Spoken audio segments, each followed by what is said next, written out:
کنوانسیون جوامع ایرانیان در کالیفرنیای آمریکا.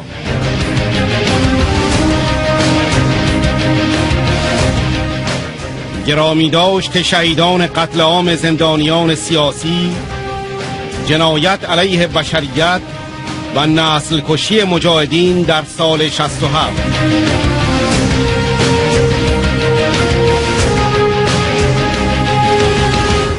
تهدیدات اتمی و تروریسم رژیم ایران، اعدام‌ها و سرکوب وحشیانه در برابر خیزش‌ها و نارضایتی اجتماعی، گزینه‌های سیاست در ایالات متحده آمریکا.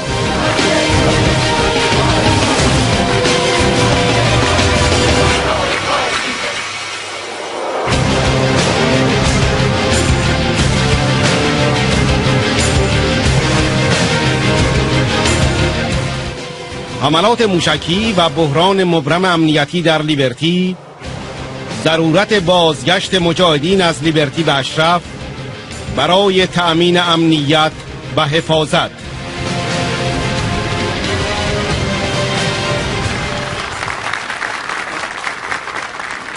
On behalf of my colleagues and myself, let me begin by saluting all of you, and particularly that wonderful group of individuals who just spoke up here on the panel.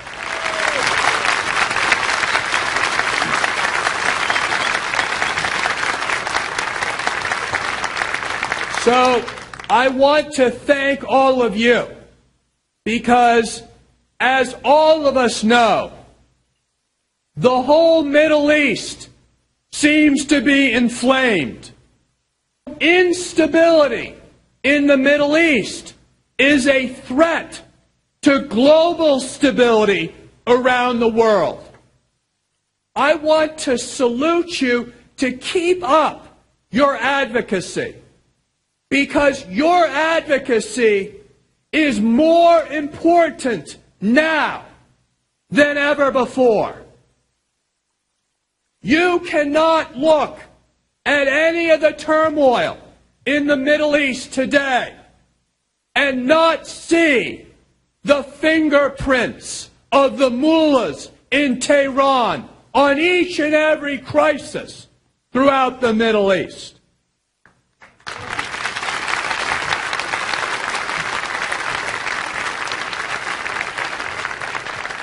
So in a very real sense, all of you are helping to shape policy towards Iran, but in a real sense, shape policy that is going to affect not only the Middle East, but as we know, Iran's policy is affecting global security.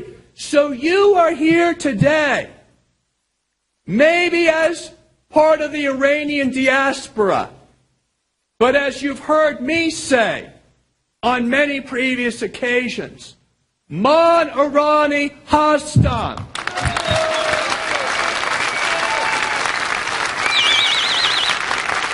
And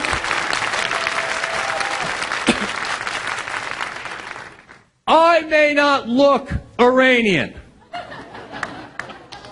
Our next speaker may not look Iranian. But you know what? We all are human beings.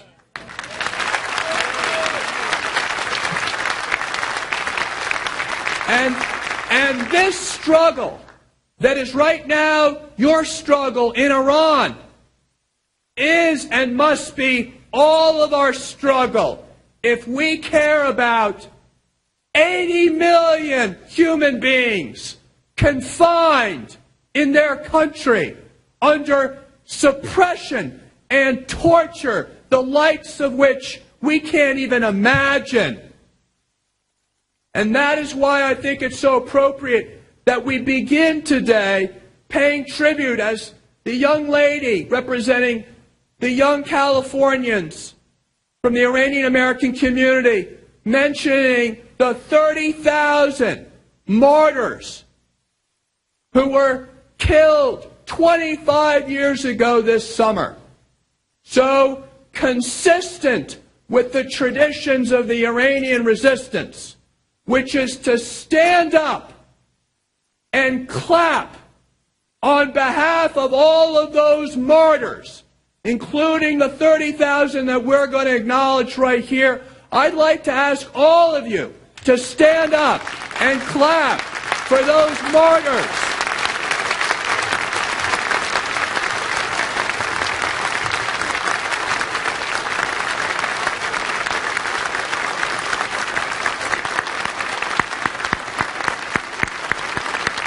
For their persistence, for their dedication, for their commitment.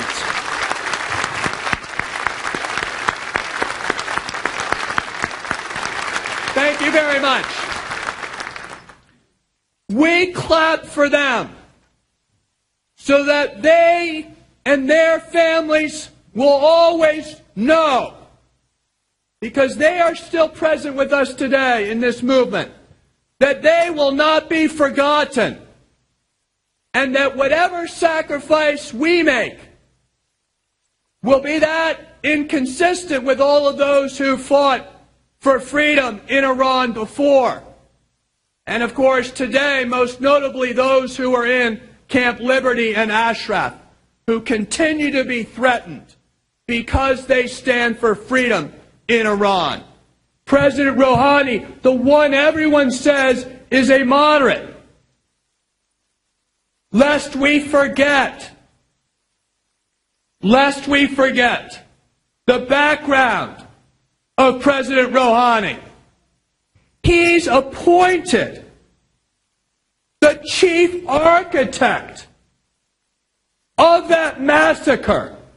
What does that say about the moderate Rouhani? What kind of company does he keep? He appoints as his attorney general this war criminal. Who does he appoint as his defense minister? The very man who was responsible for the bombings of the Khobar Towers that killed Americans and killed innocent civilians in other attacks that he authorized. That's his minister of defense. And now we wonder, what is going to be this moderate's position on internal security, and what is going to be this moderate Rouhani's position on foreign affairs? Well, he's appointed a war criminal as head of his internal security, and he's appointed a war criminal in charge of his international defense policy. Is it any wonder that when he took over as the new moderate president of Iran, that he doubled down the death squads in Syria, defending Assad's brutal dictatorship in Syria? Is it any wonder the bombs that are going off every day in Iraq are being fueled by the IRGC? This is his record.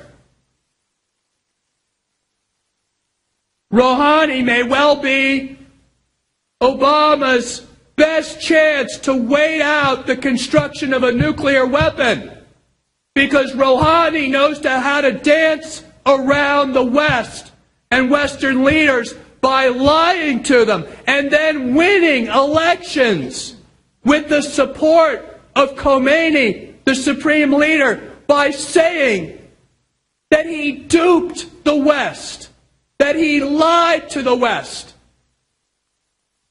And my friends, you are the ones to help take the veil of propaganda off this regime and show the American people and show the world who is really still running this country that has claimed the lives of so many of your family members and so many of your countrymen. So that is why we are here today. In remembering the past, we remember the past so that we're not doomed to repeat our past mistakes. You are the ones who are going to make the difference because of your political action to that being a question that's going to be answered before it ever is even asked.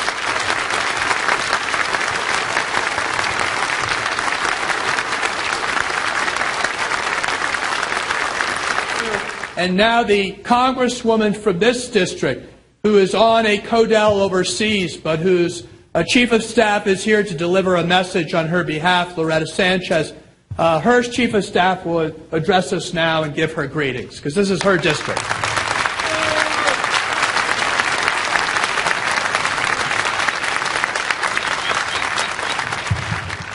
Hello, everyone. But I want to welcome you to the 46th District. This is Congresswoman Loretta Sanchez's hometown, and right here in Anaheim, you're right smack in the middle of it. I do have a letter that I would like to read to you from the Congresswoman. I'm so impressed with this community. You have not forgotten your home in Iran and your loved ones and your family members, and because of that, as Iranian Americans, every successful business that you operate is a blow for freedom in Vietnam. Every great job you do at work is a blow for freedom in, I'm sorry, not Vietnam, Iran. My mistake. That was another event.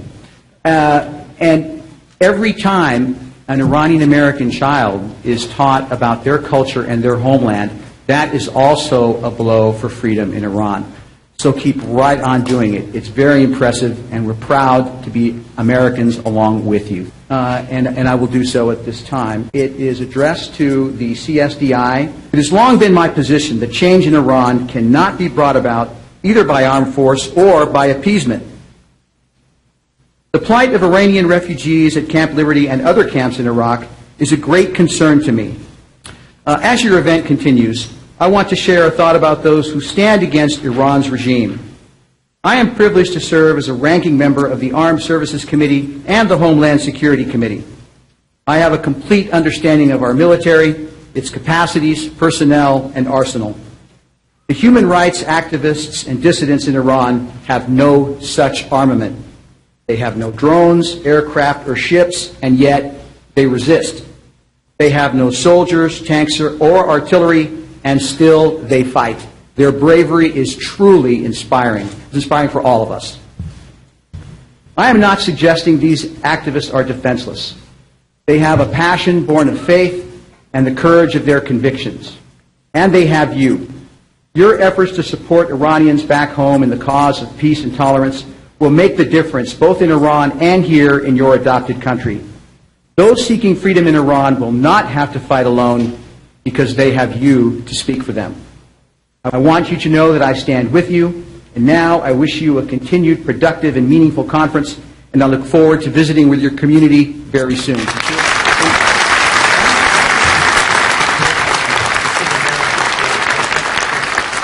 We're meeting in part to commemorate the 25th anniversary of a ghastly crime. In the summer of 1988 and into the fall of that year, as you've heard, some 30,000 Iranians were slaughtered by the Khomeini regime. Khomeini regime whose spiritual and political successors still rule today in the still unhappy land of Iran. At that time, the Ayatollah Khomeini issued fatwas condemning all of those who claimed to be political and religious opponents of the regime, including members of MEK PMOI. In fact, upwards of 90% of those who lost their lives among those 30,000, those whose lives were taken from them, those who were killed, were members of MEK. Now, I said that we're here in part to commemorate that awful event, and I insist, and you should insist, that it be only in part, because we do not want MEK to be known simply as people who have become victims of tyranny. We want you to be known as people who stand up to tyranny, as people who stand for and are a powerful voice for regime change in Iran, people who stand for and are seeking to bring into existence Mrs. Rajavi's 10-point program for regime change in Iran, which includes installing a democratic, secular, Republican form of government, a government that does not have aspirations or intentions of developing nuclear weapons, a government that guarantees equal rights for women. But we can't be in that position unless and until the members of MEK who are now trapped in a camp that bears the cruelly inappropriate name of Camp Liberty are secure and rescued from their perilous situation. In 2003, when the United States invaded Iraq, our armed forces disarmed the MEK members who were living in Camp Ashraf and did so peacefully, and in return gave a written guarantee signed by an American general that those residents would be treated as protected persons under the Geneva Convention. That word has not been kept. Today, the residents of Camp Liberty who moved from Ashraf at the insistence of both the UN and the U.S. government are in a desperate situation. The needed protective barricades, as you've seen, have been removed and not restored. They live in flimsy shelters and have already been the target of 3 attacks by people clearly acting with the cooperation of the Maliki government. Instead of making it clear with action that this won't be tolerated, the United States has dithered, with State Department officials holding one meaningless meeting after another. Although the residents were promised that there would be frequent and robust oversight, that was the word, robust oversight, provided by diplomats from the U.S. Embassy. In fact, there has been no U.S. official who has visited Camp Liberty since April. Now, I'm going to do everything in my power to try to make certain that future meetings of MEK supporters will be for the purpose of figuring out how to achieve Mrs. Rajavi's program for the restoration of Iran. That has to be our goal. No more memorial meetings, only meetings for planning. Thank you very much.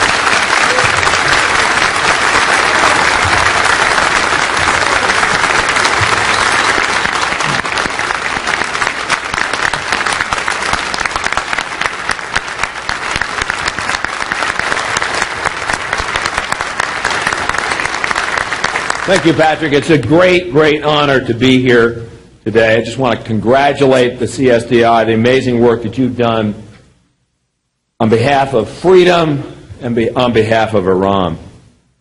I also, a true absurdity. I want to talk to you today about why a secular democratic Iran with women in the vanguard is so important, not just for you and for Iran, but for the Middle East, for the United States, and for the world. As Patrick said earlier, the Middle East is aflame today. That's not hyperbole, that's not an exaggeration, it is literally aflame. Egypt, Lebanon, Syria, Iraq, and Iran is the most important stage for this conflict. As Iran goes, so goes the Middle East, and even North Africa, and even South Asia. Because Iran was first, because Iran's revolution is seen by jihadists as the consolidation of these two conflicts. First, it overthrew a tyrant, and second, it established a Muslim theocracy. So that's the model, and for that reason, for that very reason, democracy must prevail in Iran. The Iranian revolution is failed, it is flawed, it is unfinished. Iran today poses the greatest threat to the global order. The answer is the Iran opposition's 10-point platform for the future of Iran, laid out by Maryam Rajavi, a republic that's based on universal suffrage, on pluralism, on the separation of church and state, on complete gender equality, on human rights, on a market economy, on a modern legal system, and on a peaceful foreign policy that renounces and never wants to touch and is devoid of nuclear weapons. Now, I'll put this a slightly different way. Democracy is not merely elections. It is rights and the infrastructure, the rule of law. So after a phony election, Iran has a new president, considered by some a moderate, and previous speakers have made this point. But I do want to just reiterate that his background is as Khamenei's representative on the Supreme National Security Council. That's hardly moderate. Just 4 days ago, he reiterated his support in Tehran for the nuclear program. What can we do to help democracy and freedom be established in Iran? Not just the vote, but the strong institutional framework of human rights and the rule of law that Mrs. Rajavi has laid out. How do we help establish it? Well, let me just make these 3 points. The U.S., first of all, must stand forthrightly for democracy and freedom. Period. Second, the United States must recognize the essential role of the organized opposition. And this means securing the safety and security of the residents of Camp Liberty and those in Camp Ashraf. And third, the third very important point about what has to happen is that women are in the vanguard of change in the Middle East. There's no better example of that than the Iranian opposition itself. 50% of the National Council of Resistance in Iran are women. And that's only one example of the importance of women. The U.S., in fact, must be in the vanguard of supporting women's rights and women's leadership. What must happen is democratic change from within for Iran. In Iran, a country of 80 million people, with a great and rich civilization, with a strong affinity for Americans, there is not the slightest doubt about how the Iranian people would vote in a free and fair election. They would vote with freedom, they would vote for freedom of speech, for human rights, and for the rule of law. We must give them that chance so that a democratic Iran can be a model not just for the people in this room, but for the Middle East and for the rest of the world. Thank you very much.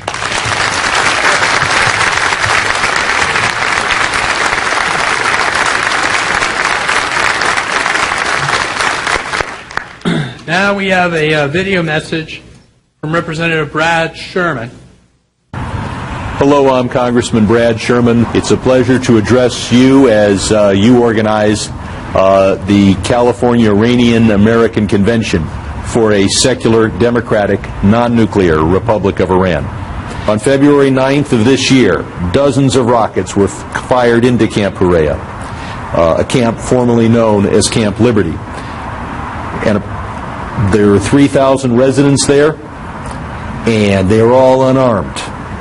They had been pushed into Camp Hurea from Camp Ashraf. 7 of those unarmed residents were killed, and many more were wounded. The Hezbollah Brigades, an Iranian-affiliated group in Iraq, claimed responsibility for the attack and pledged to do even more horrendous actions. The State Department correctly condemned in strong terms this terrorist attack. On February 28th, I joined Congressman Ted Poe and several other colleagues in introducing Resolution 89 to condemn the attack and to call on the administration to take strong steps to protect the residents of Camp Hurea. 100 members of Congress are co-sponsoring that resolution. These terrorists should be brought to justice. We have to ensure that the Iraqi government takes meaningful steps to provide security for dissident Iranians seeking shelter in Iraq. We should work with the government of Iraq and the United Nations High Commissioner for Refugees to return the residents of Camp Perea back to Camp Ashraf, where they'll have more protection from future terrorist attacks. Iran's recent election has been spun by the press as somehow a moderate being elected to head the government in Tehran. Three facts that are important. First, we must remember that Iran is still pursuing nuclear weapons, just as it was before Rouhani's election. The centrifuges are turning at the same speed, if not faster. Second, it is the supreme leader, not the president, who is the decision maker for Iran on military and nuclear decisions. And third, when we look at Rouhani, we see that he is not acting like a moderate. He has appointed to his cabinet a number of former regime officials, including some with horrendous human rights records. To think that poor Mahdi would become justice minister, the word justice is a contradiction to his name. And Human Rights Watch, just a few years ago, in discussing poor Mahdi's record, described him as one of the ministers of murder. That is not the moderation that the press is talking about. As revolutions spread across the Middle East, we must support the aspirations of the Iranian people to bring real change. And I need to work with all of you at this convention for a peaceful, secular, democratic, non-nuclear Iran. Thank you very much. I'm Brad Sherman.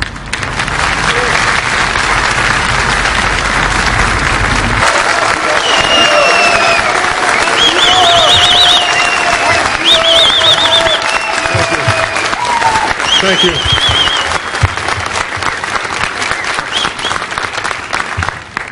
Ladies and gentlemen, I thank you. I look at the way a government is handling Mideast policy. I not only have close relationships still with the residents of Ashraf and Liberty, but many of my Iraqi friends, many of my Arab, Persian, Kurdish friends, and constantly we go over a lot of information. I am continually amazed at the way my own government handles the Middle East. Today, Iraq is in civil war. In the middle of this hurricane is Camp Ashraf and Camp Liberty. I've been sending out warnings. As soon as Maliki has consolidated power in his country, he is going to turn full attention on these two camps. Petit, leader of Iraqi Hezbollah, claimed to have fired the rockets onto Camp Liberty, but the reality is it was fired by a trained military force. That leaves the Iranian Quds Force. I've lived at Camp Liberty when it was run by the Americans, and it was a very functional camp, but it was a camp for living in after duty hours. It was not a camp to be there 24 hours a day. I analyze those trailers are equal to soup cans, very easily penetrated, and we saw that in the rocket attacks. I challenge my own United States government. I have done it many times. The offer to return to Camp Liberty, and I've made it as recent as 2 days ago. I will go.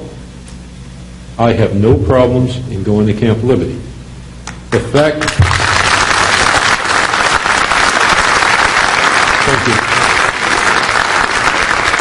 fact that it's been since 18 April since the U.S. State Department has gone to Camp Liberty, if they're afraid to leave the perimeter, I will leave the perimeter for them. However, they will not answer the telephones and they will not respond to emails. These are the very people we need to rescue from tyranny. They don't deserve the fate that has been cast upon them. Every agreement that they gave, that we made with them, the MEK, the residents of Ashraf and Liberty, honored over and over time again. Perhaps the most painful for me is the agreement in exchange for a ceasefire agreement, in exchange for surrender of weapons and consolidation at Camp Ashraf, was they would receive protected person status. I'm holding Saba's protected person status card right now, along with all the others. MEK honored every agreement 100%. Unfortunately, the United States has not honored a single agreement, and that shames me. In our history, we have made serious mistakes. What we did to the Japanese Americans in World War II was wrong. What we did to the Afro-Americans, both before the 1860s and before the 1960s, and in all honesty, up until this day, wrong. What we are doing to the MEK and the residents of Ashraf and Liberty is wrong. We need to take the higher ground, and we need to do the harder right over the easier wrong, because they, and Mariam Rajavi's organization, is the best chance we have for regime change in Iran and stability in the Middle East and stability in the world. Ladies and gentlemen, thank you.